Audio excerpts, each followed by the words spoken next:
5 na boye 5 na boye 5 na boye ya nisola sanga na wola la te mamango tema ye bébé ngo tema ye mamango tema ye bébé ngo tema o. En fait moi c'est le Seba normalement. Le Seba. Normalement c'est le Seba. Okay. Maintenant vu que non l'homme propose, Dieu dispose avec la sagesse et l'intelligence que Dieu nous donne. Okay. J'ai failli mettre le Seba avec Kingoli. Donc, c'est là où j'ai ramené Afro Ngoli. Faire la symbiose des deux. Le Seba. Quelques exemples, orchestre il y a Bernard Kassa. Parce que Biloko il y a ça là, en tant qu'artiste, il y a Kingoli. Hein? Parce que ceux qui ont orchestre na yemoko. Tout sous carap. Aux 8 ans, il y a un album, il y a ses rôles. Ouais. Il y a un album à Sérol, surtout Nzembo à Sérol, il y a Maison d'Arrêt, en tout cas, ça m'a vraiment touché. Ouais, Marc et tout, en tout cas, mon frère là, vraiment. Et putain, Nzembo nous manque, et Karingo tema, Karingo tema, na plan na kanango fort.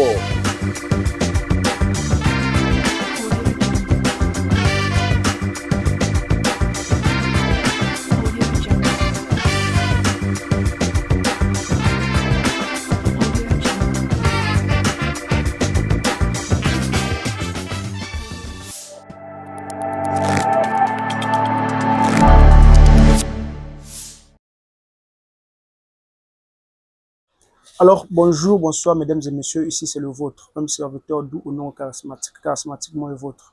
Sur ce plateau, je suis avec l'artiste Yann 7 avril. Pour découvrir pourquoi 7 avril, pourquoi Yann, et Abandi Musique Wapi, Nanya Binisaye, Nanya Salaki Yakumalelo Yann 7 avril. On se retrouve après cet extrait de Saint-Iwan.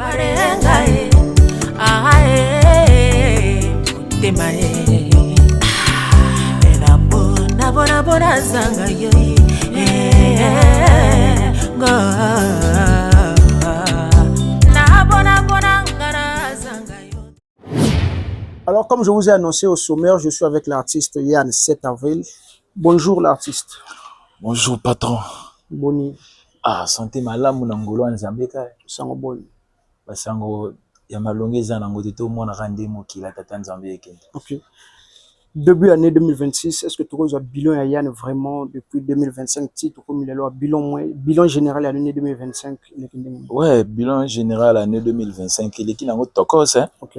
Il est qui tokos, on a joué par-ci par-là, on a veillé au moins 10 à 15 d'autres et tout ça sorti il y a single au moins il y a 2 chansons. Okay.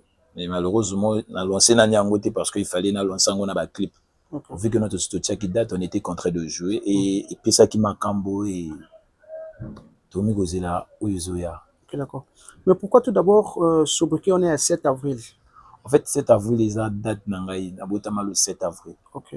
Donc il y a là qu'on a fondé Abotama le 7 avril. Yann c'est mon prénom personnel, okay. Donc du coup, il fallait mettre Yann 7 avril. Ok, d'accord.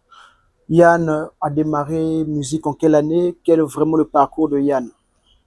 Mon parcours est tellement moulaï, la bande musique, qui est vraiment dans mon cœur. Okay. Quand j'ai commencé ma musique avec, il y a une association là de notre village de Bunji là-bas, okay. À l'époque. Vu on a Baobeta et puis bon, moi j'étais là en train de danser, jouer au tam-tam et après j'étais contraint de faire ce que Dieu avait voulu pour moi parce que la musique est dans le sang. Okay. Voilà, mon grand-père était un grand chanteur dans les profondeurs des villages là-bas et mon père est un guitariste et tout donc. Après, bon, j'ai commencé mon carrière depuis 2012. Okay. 2012, danseur chez Excellent Mavimba. Après, chez Excellent Mavimba, il fallait aller chez la Bojo Tokala en tant que chanteur. J'ai pas mis du temps là-bas, il fallait faire mon chemin. D'accord. La musique, c'est dans le son. Tchala Koso, Excellent Mavimba, Tokala. Mais quand sangi saba style ou a tout. Les lois à autour que non il y a dans quel genre de style il y a musique. Bon, en fait, moi c'est le Seba normalement. Le Seba. Normalement c'est le Seba. Okay. Maintenant, vu que non L'homme propose, Dieu dispose, avec la sagesse et l'intelligence que Dieu nous donne. J'ai failli mettre le Seba avec Kingoli. Donc, c'est là où j'ai ramené Afro Ngoli. Faire la symbiose des deux. Le Seba Ngoli, voilà. Ok. Le Seba Ngoli. Tu es à l'aise dans ça? Grave même. Yann, 7 avril, c'est-à-dire, c'est-à-dire, parce que on se retrouvait pas excellent Mavimba, on y est pas à Tokala, après on ramenait le Afro, le Seba Ngoli. Est-ce que tu te sens vraiment toi? Est-ce que ça a une manière de créer différence que nous on a peut-être spiritualité? Non, mais moi, moi, la personne que jusqu'à aujourd'hui je reconnais que c'est mon père spirituel, c'est excellent Mavimba. Ok. Tu vois, parce que ok. Même temps, on a que ça, la test que tu as Toka là, j'avais déjà mon propre orchestre dans le quartier. Okay. Et la personne qui m'a encore donné la volonté de faire le Seba plus, c'est DJ Ferenj. Okay. Je le salue, mon grand frère Ferenj, tonnerre d'animation. Et c'est lui qui m'avait donné un surnom là, 13e apôtre, parce qu'il y avait 12 apôtres. Et il m'a tapé ça un 13e apôtre, si je ne me trompe pas. Donc, si le bon a bima qui côté un tel mot a formé, non. La personne qui m'a donné vraiment l'envie, c'est excellent Mavimba. Ok, d'accord. Et pas excellent Mavimba, combien d'années? Excellent, j'ai fait 1 année pratiquement, 2 ans. J'étais danseur, je chantais même pas là-bas. Vous participez dans un clip ou non, dans un clip, dans Zala Kiti, parce qu'il me disait toujours d'aller à l'école. Ok. Donc, c'est suite à ça qui a fait à ce que tu puisses quitter Excellent Mavimba pour aller chez Tokala? Non. En fait, quand j'étais avec Excellent, je partais à l'école. C'est même Excellent qui payait mes études. Okay. Mais j'avais des parents. Okay. Bon, vu qu'on a l'inga qui a trop, ils ne pouvaient pas me laisser partir comme ça. Parce que quand on a encore le bar fort, il faut tout ça là-bas. Vu que j'avais l'oreille musicale et le vieux avait voulu que je puisse être là avec lui. Okay. Il y avait les Vejor au Puma, le synthétiseur de Kevin Mwandembenga. Okay. J'étais là, mes grands frères, on était vraiment en pain. Okay. Bon, après, bon. Qu'est-ce qui a fait à ce que tu puisses quitter le groupe? Parce que tu étais vraiment à l'aise, tu étais vraiment toi dans... Mais j'avais des ambitions, non? Quitter chez Excellent pour aller chez Tokala, c'est l'une des... Non. En fait, chez Tokala, quand je suis parti, c'est mes vieux du quartier. Ok. Tokala, comme on répétait, parce que on a aucun des cimetières. Ta ballon, je passais toujours dans le panga Tokala. Okay. Quand lui chantait parfois bien un petit yatoyemba. Après niveau moi mais petit il faut quand un mouvement. Au vu que non tant on a bandaki mambango sika j'étais toute seule. La moni ngamo nani te.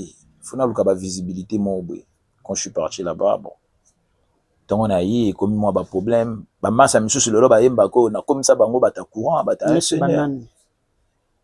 comme ça bango bata en fait tant on y est pas Tokala pour intégrer groupe normalement le quoi bateau tout okuta banane na ta groupe na okuta Chabot le père aujourd'hui il est chanteur il était danseur. OK okuta Chabot le père mais vrai pire ti lelo na okuta Chabot le père qui danseur na okuta Manga Cher qui chanteur lelo ils vont maintenant ses produits comment il s'appelle encore Gaylor. Okay.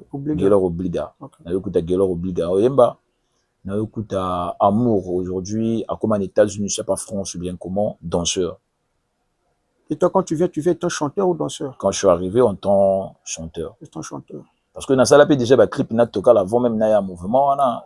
Na moment, y a l'autre là, Nzimbo na yo, ni, bah, Sete Tombo, nasimi mondoki na bomanzo to po mokili na bango etikala wana moment ba maya kombo sira ba maya kombo voilà ba 2013 comme ça. Après tant on a eu en tant que chanteur ba ndekolanga baza ba yebi ni leka kuna. Au collaborer na Tokala boyembi ensemble ou ouais to yema na Tokala ensemble quand on s'est séparés hein, quand j'ai quitté chez lui parce que j'ai même pas fait 3 mois 6 mois là-bas. Suite à quoi? Tongo to longoli moi je suis parti à la formation. Après formation, tu y minjembo ya l'armée. Heureusement, c'est minjembo ya l'armée na Tokala. Mais c'est les mêmes trucs non. Il y a biloko ba vieux nango na ba uchoyimba. Njumbele. Oui, mais c'est juste pour écouter, donc, savoir si seulement si c'est vrai. Moi, je ne peux pas faire la monotonie de la chanson. Non, c'est juste, non, pas vraiment en totalité. Au moins, moi, Estraka, on va comprendre que oui, il y a vrai, Esaïe, Moutaza, on a un plateau. Ye Chimeni mobala ke mobembo na maluku bomba bori. On est allé pour na koloba na basi que non. Ceux qui mobala ke voyage. Na sima ko bimana mibali misusuté. OK. Il y a qui conseil gratuit parce qu'aujourd'hui il y a des femmes oyo baza babingaka bango banani. Kombango kimanga baza la passion.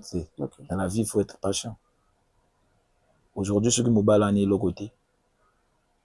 Ceux qui voyager à Kekuluka Mwilo Mobi. Moi je préfère aux Alana Kimia. Pourtant aux Onga et Simba. D'accord. Tu quittes chez Tokala, on fait une décision créer propre groupe Nayo. C'est ça? Oui, après quelques mois, on a voyagé. Après, bon, on a zoné Salam. Après, j'avais pris la décision en 2024. On crée groupe Nayo. On a créé ce groupe Nayo. Le Seba Afro-Ngoli, c'est ça? Voilà. Le Seba Ngoli. Le Seba Ngoli, en un mot. Ouais. Ça te fait combien de titres que vous avez déjà actuellement sur le terrain dans le Seba Ngoli? Oui, dans le Seba Ngoli, Tozana Ojingi, Tozana Pacha, Tozana Jiri Owasi. Après, on a encore 10 titres Kalamini des Obima. Tu en as un studio. Au moins déjà 4 genre déjà. Album? Ouais. Parce qu'on a mis ça un single. Parce que Banzim Beza Trui Belé. C'est plutôt ça l'album. Na yomo webindenge mboka ngwezo kende. Vous en avez bon parce que notre terrain bateau. Pour conquérir terrain bateau, ça facilité. Terrain bateau? Ouais. Ah, t'es. Et King Oli, ça n'a pas marque déposée. Ah, quand tu te mets dans le King Oli, est-ce que vous avez yomo kozana mo réticence c'était que non on a joué fona bongama. Tina bongama nande. Et tant baninga bazaka de baza déjà wana. Yo ina yo kuta baninga na terrain. Quand tu viens dans le King Oli, yo kuta banana na terrain King Oli. Ngai. Na yo kuta batebele. Neti banana. Na yo kuta ba ve David Kassa. OK. Ba vie excellent Mavimba. OK. Na yo kuta la reine Makwa. OK. Na yo kuta Mark Itua. OK. Na yo kuta Elveron Njinga. OK. Na yo kuta comment il s'appelle encore j'ai parlé de Cyril, non? Non, pas encore. Pas encore. Ouais, na yo kuta Cyril Kassa. Okay. En fait Cyril Kassa, na yo kuta Cyril Kassa, il était chez Elveron. OK. Voilà. Maintenant à ça les propres orchestres, c'est un fort à moi et tout sur là na Bachombo. Na que même ba répétition na début à carrière et tout bon. Na yo kuta batebele mais sauf que na problème na mututi. Et puis na yipe pour na tia motoli bayate. Te, o kuta bat na terrain na bango. Te terrain na bango te. Musique à le Congo. Ato zaka na ceinture na musique. Ah, donc il est solo ezati. Mais tout solo. Mon dépôt ya mondo ezati mbele ezati. Na l'aise. Kama loboko lobandi zozongela yo. Oyo kuta David Kassa, père de Joti Mupanzi. On a légende. Donc Reine Makwa, Elveron. Ouais. Mark Itua, Cyril Kassa. Voilà. Parce que ba misu super bazin, ba ka ba kombo moté okima. Na bango tout wana. Toko placer yo na ta génération wana. Ouais, moi je suis là. Il y a des vidéos, il faut voir. Il y a des canaux répétition, il faut voir. Yann. Déjà, quand je mets l'affiche que non, Nazako Yamba Yann 7 avril, oh, Miyazako imiter Cyril, pourquoi? Oh, 7 avril. 7 avril. Imiter Cyril, d'un côté à danse. D'un côté à danse. Si la régie est également d'accord avec moi, pendant que tu es sur là,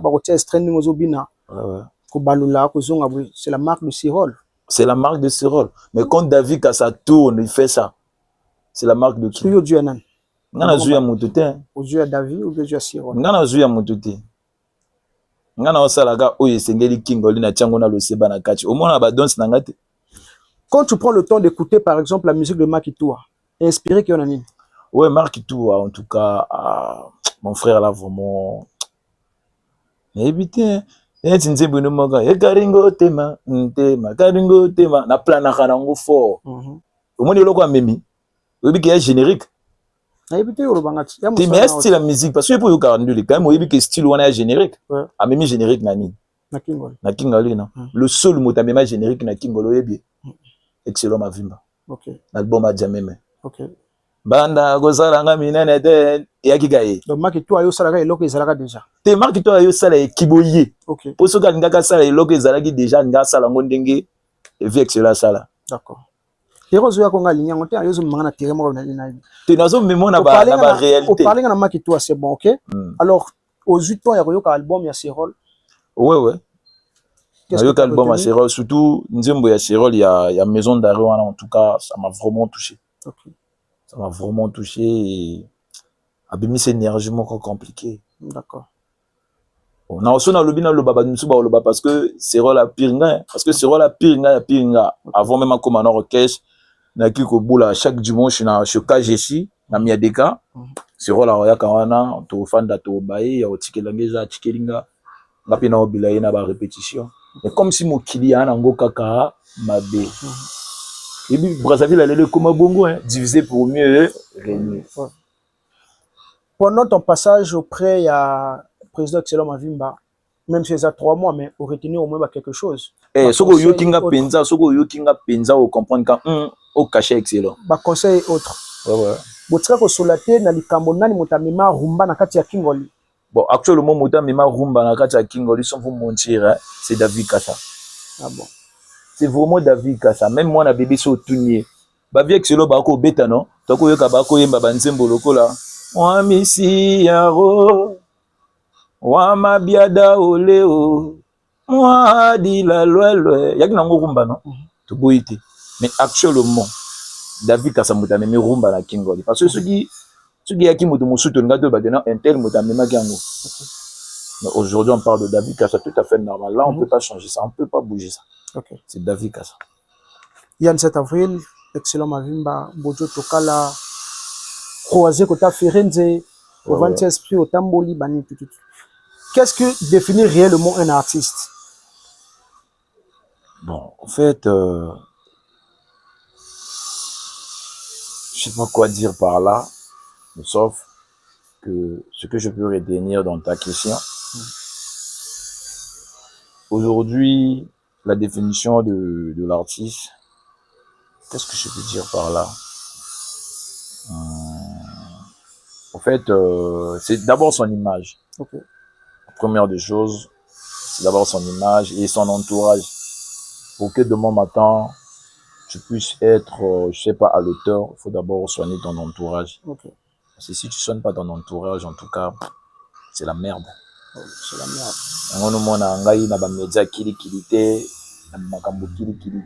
Parce qu'on n'a pas de contrat, non, mais on a peur des gens. Il y en a qui ont mis contrat. Quand contrat memelo ana memela ngo mutu muso pe buti makamuso. Donc pour moi je peux dire ça. D'accord. Donc aujourd'hui on peut dire Yann 7 avril se sent vraiment à l'aise par rapport à la carrière naïe. Il n'a pas de concurrent, il n'a vu personne, il est à l'aise. Bato tout oyo passer la joueur à musique mokonaye ou encore bazana rata de la musique. Asola bien à Bangoto. Tout. Même na bato na musique urbaine telle que des Benny Wolo. Okay. Voilà. C'est mes gars.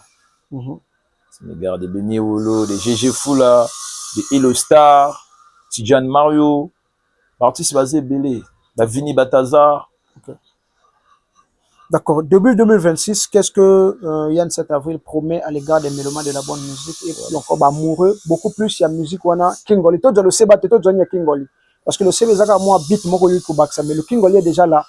Si la symbiose des choses, tu te sens à l'aise, ok. Mais alors, qu'est-ce que tu promets à l'égard de ce public? Bon. Next hour, na ucho le belo comme moi, tous en studio. On a 10 titres où il faut n'abîmer ça. Tu vois? Mais tu peux me tumba à mon côté parce que tu es game indenge zokende. Tu vois? Actuellement, game zokende, c'est d'abord TikTok. Qu'est-ce qu'on fait? Tu as lancé quelques titres. Tu lancer challenge et PC Makasi, tu sali ba clip, après tu mis sur Tumba la moko. Derrière toi un manager ou encore un non, producteur? moi actuellement, je n'ai pas de manager, je n'ai pas de producteur. Je te bats sur. Voilà. Okay. Et je m'en sors tellement bien. Et je suis à l'aise comme ça. Ah ouais.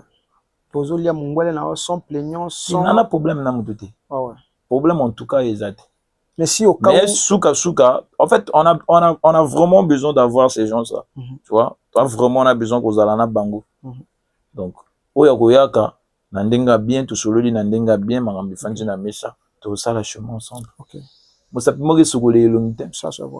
Il y a cette affaire dans ce studio, actuellement, oui. Ah ouais. Est-ce que album, tu as un combo ou encore? Toi, quand on a Chemin de la Gloire. Chemin de la Gloire. Pourquoi tout d'abord le choix, Chemin de la Gloire? Mais c'est là tout, il faut en avoir reçu, non? Ok. Tant que tu as Chemin de la Gloire, so il va dire que non, à nous, on a un échec. Est-ce qu'à nous, on dit ça l'échec? D'accord. Parmi les 10 titres, on a ma collaboration, Eza? Ouais, je pense tu as au moins 5, mais l'artiste n'a pas été. 5 collaborations. On a dit donc 5 yo 5 au sol bafit. Mais tu envisages lesquels dans ta clan ya Kingoli? Dans ta clan Kingoli, pour moi, il y a Ren Makwa, il y a Serol Kassa, il y a Markitua, le Seba Décalé, il y a Ferenje, il y a Beni Wolo. Les 5, ce sont eux les 5 aux envisagés. Oh, déjà, pour moi, je peux dire qu'il fait ça à la bango. Mais pourquoi le choix est Ren Makwa? Parce que, pardon? Pourquoi le choix est Ren Makwa comme femme dans le milieu Kingoli? Ouais, mais ce qui n'a eu Ren Makwa, toujours moi, non?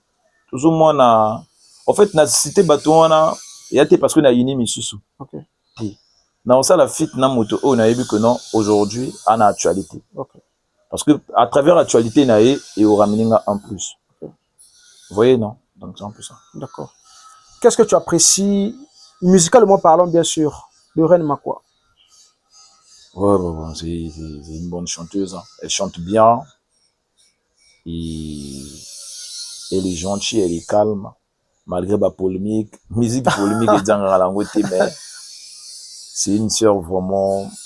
En tout cas, ça va. Hein. Ouais. On a des bonnes relations. Depuis avant qu'il puisse être même Ren Makwa. Ok. Voilà. D'accord.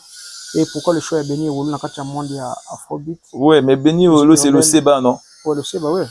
Quand je dis le Seba Ngoli, donc, dans le Kamuto, on a un studio à l'auteur. Ok. Parce que le Seba, na Kingoli na Kati. Maintenant, si on a bien ça, ceux qui ont dit le la Ferenz était. Quand j'ai pu Beni Wolo, na petite Beni Wolo na Kati, la musique urbaine. Pas la musique traditionnelle. Ouais. Voilà. Ceux qui ont dit la musique traditionnelle, ça veut dire qu'il faut na Ferenz, on a dit Tokala. Ouais. Mais pourquoi le choix de Ferenz au moment où les capas n'est pas à Tokala? C'est parce que Tokala est en actualité. Voilà pourquoi. Non, en fait, le choix de Ferenz est parce que le vieux m'a remis, comment dire, il m'a remis le respect que j'avais voulu. Okay. En tant que petit. Atanga nisiga nangado, il faut na tsaye nisiga. Ok. Donc, je vais aller comme ça saluer Batonanga Yakati, ou va émission Ceinture de musique et Vanda. Monsieur mon boss, c'est Senti Production, le cœur de maman Caroline Maudit. Mère Zala toujours, la Kacharian de Nyama, l'autorité morale de tous les anti-complexes, Kérol Ibomo, l'influenceur, cerveau, Google, le diplomate influent, Fred le Sage, la locomotive, Primo, Poupé, Nzambe, Nabango. Le représentant de tous les Congolais dans Mboka Yapoutine. Il est au cible du fort. Il est au cible du fort aux âmes mystiques. Le cœur du boss, au Nyangé, au Bombi, mise au Last Events, 2 fois PDG bâti par Maman Million. Ouais. Quels sont tes projets en dehors? Il y a disque net au niveau dans le studio. Est-ce que tu as envisagé ma concert, tu as envisagé ma prestation? Ouais, Qu'est-ce qu'il faut faire pour contacter Yann 7 avril? Ouais. En fait, awa, tu as un niveau, tu as un sokola mouvement. Ok. Faut penser au sokola. Nango moni na bengagi leader Yoman. Ok. Papa na Houston Junior. Ah ouais. Hein, talaka na kalana ki producteur na e, tabagi musicien. Aïda Bango fort. Okay. Quand il a compris que non, Aïmo Senga Mambe Fandaye, puis il faut Zala. Malgré qu'il fait sa musique en solo, mais il faut Zala Penza. Okay. Donc, on a nettoyage à YouTube, nettoyage à TikTok. En fait, nettoyage à compte tout. Ouais. Dès que tu as aussi ça, tu date. Il a sorti à. Tu donnes une date. La date est aux allées belé. Ouais. La date est aux allées belé. La date est aux allées belé, il y a un concert. Il y a un concert. Ah. Ba salle. Ba salle penza ba salle. Ba IFC kozala. Ba salle ba préfecture parce que préfecture on a na obetango. Ils ont le quoi correction. Ça la 200 places wana. Yana ya moko beta kuna. Tika ko manga batira on ati. Pardon vraiment. C'est qui quelqu'un. Tira o ya zo me manga za tira ko dina ngati. Parce que na coach na kati kuna na male suti. Donc malé maintenant. Donc préfecture IFC. Palais des congrès, ce sont les salles les ébélés. D'accord. Donc juste après le mois de mars.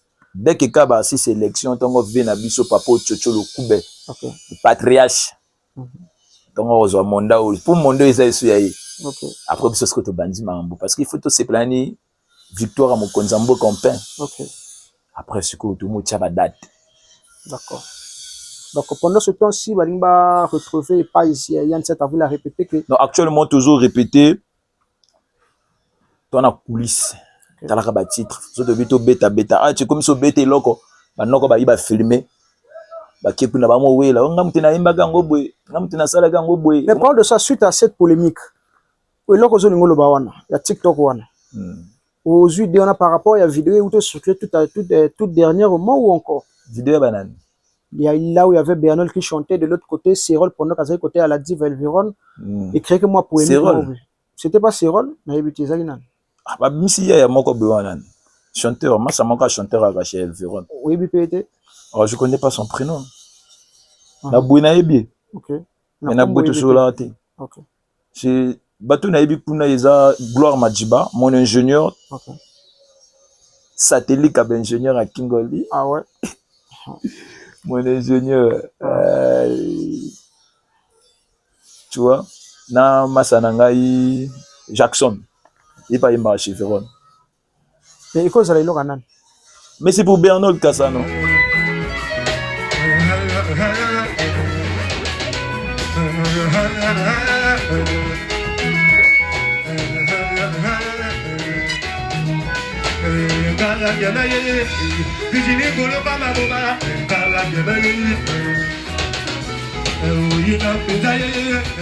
La photo pendant les doigts,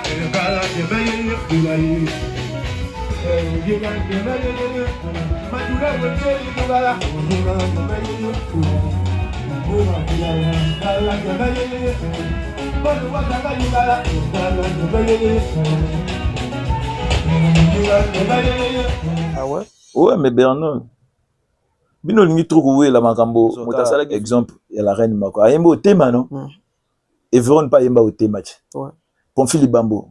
Ayemba au thème. Parce que mokolo thème ya nani. Mokolo motema ya Nzambe. Parce qu'il y a motema, ba ayemba motema. Et le roi le lot yembi griffe ali papa na. Ngapi na kena yembi griffe ali papa na. Ya krinanga. Ou bien ya krinae. Mais il y avait pas, c'est-à-dire, est-ce que même texte on a ils ont s'accorder ou encore ils ont une différence? Nini ngangame le ginga babuma ngangame est-ce que tongo zoyo kangona oya kala nyomo megana ni non ngana yebi kana zo tuna parce que yo tel vidéo mais non nazo maîtriser ngoto yo tel vidéo ça tombe bien na zo moto za ta domaine non yo tel vidéo non vidéo ba lexi on a ya vidéo ya kala non oui. Ok, bah yemba kingo au thème non? Oyenga ngame ngame c'est on anga pe Véron pa yemba ngwa ngame donc le basconi eza ya massa oya yemba ka chez Véron ou bien eza el Véron yemoko ou bien eza ya Cérol parce que ba bango mi chat na moi boti na vidéo ya kala ke batinga na titi bati na vidéo ya kala ah bati na vidéo ya kala donc en un mot ce que toi tu peux confirmer moi je parle de Bernol là. OK Bernol Kassa d'accord. J'ai pas un problème avec les artistes au Bayembi Ango, mais sauf pour Nangana Bika, il y a le Moko, il y a le quoi de l'on a Yembi, bon, il y a le quoi de Bayemba, équipe nationale.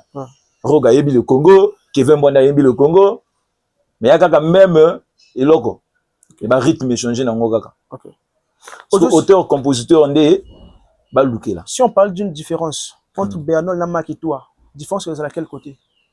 Ah, Bernol Kassa. Na marque toi. Bon, différence c'est ça parce que actuellement marque toi Azal leader. Okay. Non, côté chant. Côté chanté. Bah on tombe bien. Oui, la différence au fait, qu'est-ce que tu vois à Bernol, ils n'est pas marqué, au moins pas marqué, ils n'est pas à Bernol. Oui, ils a côté à Bernol parce que Bernol n'est pas chanteur de charme. Okay. Mais Marc tu es chanteur de charme. Okay. Oui, ils a ce côté à Marc tout parce que Bernol Kassa ana ba attitude ya animateur. Ouais. Donc soka telemi na podium bo soka mobilité au perdre.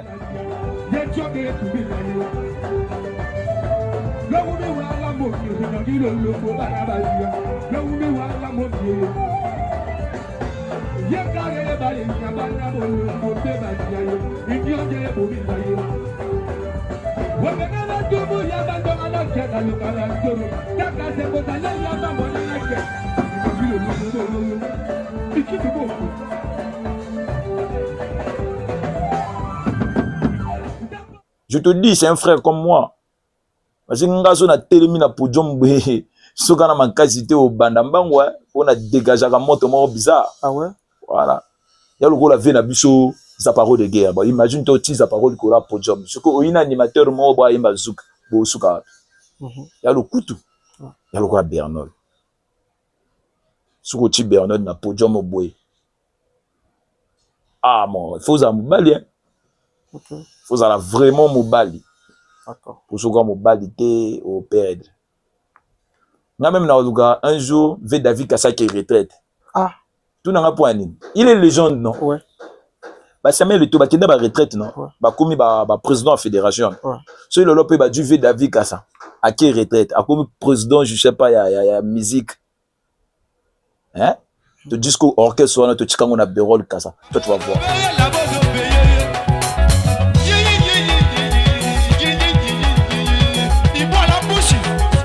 Ya matira unje Gayale konunganga moto Gifuga bulanganga moto Apranto nganyanga moto Ibagala perenganga moto Armel Lemba Kiliria barunganga moto Bambora bulanganga moto Lebebe nganga moto Ajinga bulanganga moto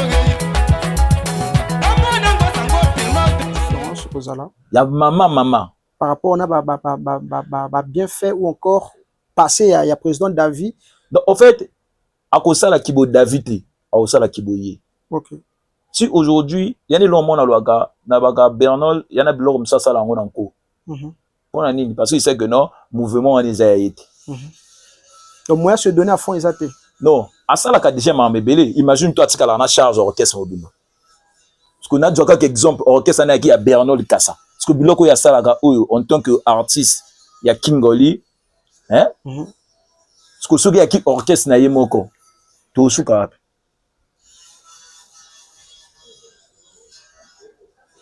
Tala magambo nouveau le réseau est sali. Kota roga ba ko yimba bongo. Au moins la différence wana te. Zaparo, animation à sali na nouvel horizon. Est-ce qu'il y a animation ya sala na extra? Il y a une différence. Il y a une différence. Il y a le cas Bernol Kassa. Mokoloto baka ba veut David Kassa pe manan. Président David Kassa. Ça la part de N7 avril. Veut mécanen ko pema. Yo mona Bernol Kassa maramoro sala. Taba leader msuba obanda bambang. Mais timidité, il y a média. Ou timidité encore, il y a vie à société. Et rattraper que binoté na musique. Oui, rattraper la biche fort. Mais comment tu le trouves, Bernol? Timide? Non, en fait, il n'est pas timide. Il est né comme ça. Okay. Comme son grand frère David Kassa. David Kassa, au moins, il n'a pas média le matin. Ouais. À moins que peut-être il y ait émission. Au moins, il n'a pas polémique. C'est comme Bernol Kassa. Okay. C'est un frère, on s'est connu sur les réseaux hein, ouais. Avec Bernol. Alors, tu as j'aime, on a commis un match à Tchali, Mero Bani. Ah, mais ça t'a vu, tu as un concert, il peut, moi, Mkeza, il peut ça, Ishenga, moi, Mkeza. La famille. La famille, toujours. Entraide. Ouais.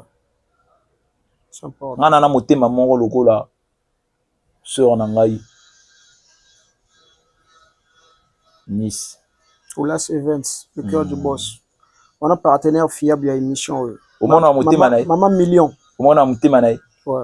Au moins, on a denga Yambarabato. Ouais. Et ngana le quoi. Il y a ce qu'on a monde la musique na le quoi. Ah ouais. Donc, na ko yeba ke yo fininga. Surtout kutamino salam. Leni comment na maye ngana le ko la. Sœur Nangaï Nice. Eza ki yu maté. Eza ki boyu maté. Ce que pour ngana mwana ngo na lekeli bango na maele. Yo zo finganga yo tonga ngai. Ozela na zongi sa mena ozongi sa te seke na yebi position point faible na. OK. Ponga mkona beta kama moko beda.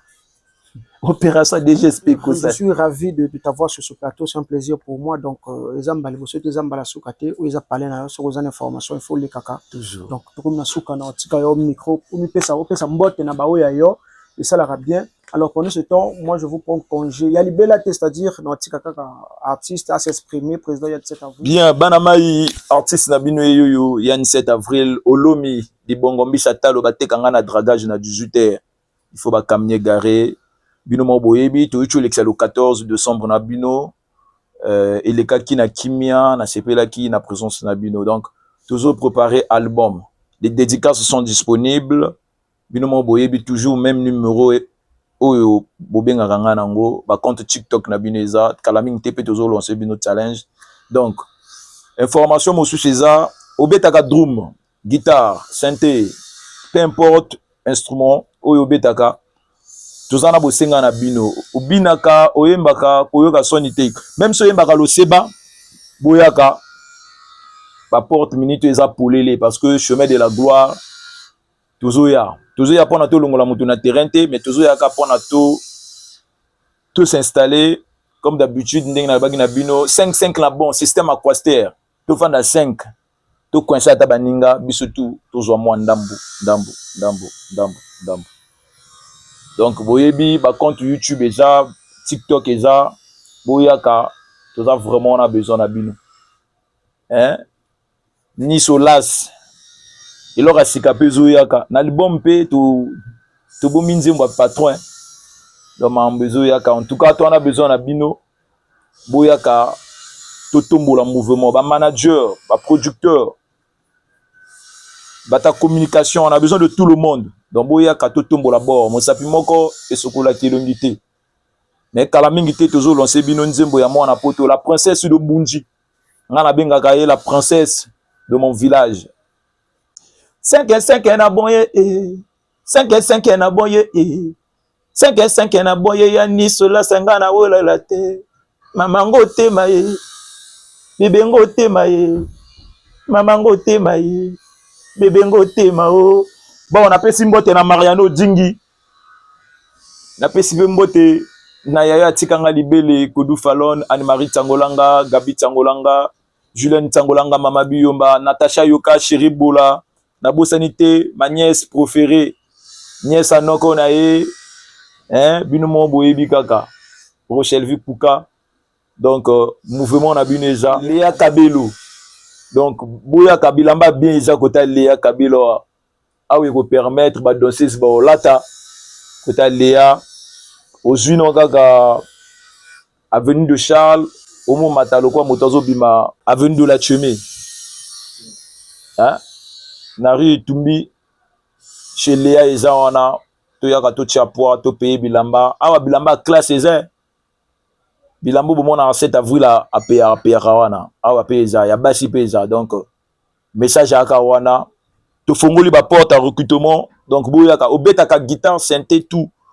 obinaka oyembaka tous en a besoin na bino donc message eza kaka wana merci beaucoup pour l'invitation yimoko patron na bango ba nzambe to bombi mambo le bese beli mais to bombi ilo moko na osenga na bino botika ba polémique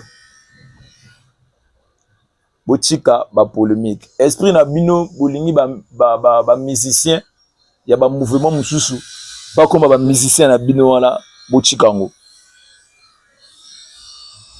ceux qui 7 avril à Emina Reine Makwa y a pas de problème ceux qui 7 avril à Emina Marc Toua y a pas de problème ceux qui 7 avril à Emina Bernol Kassa y a pas de problème et Véron Ndinga pas de problème donc botika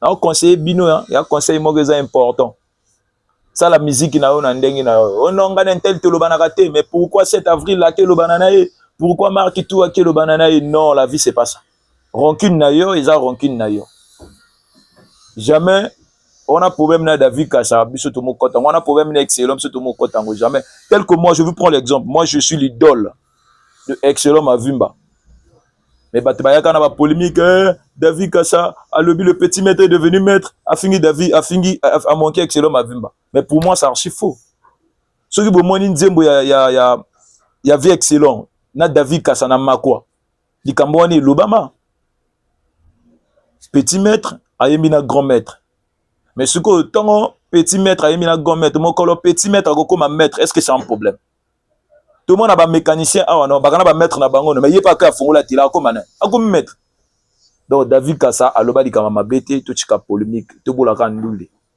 et Simba merci beaucoup ba fan nanga na linga rabine belé Onjo Benja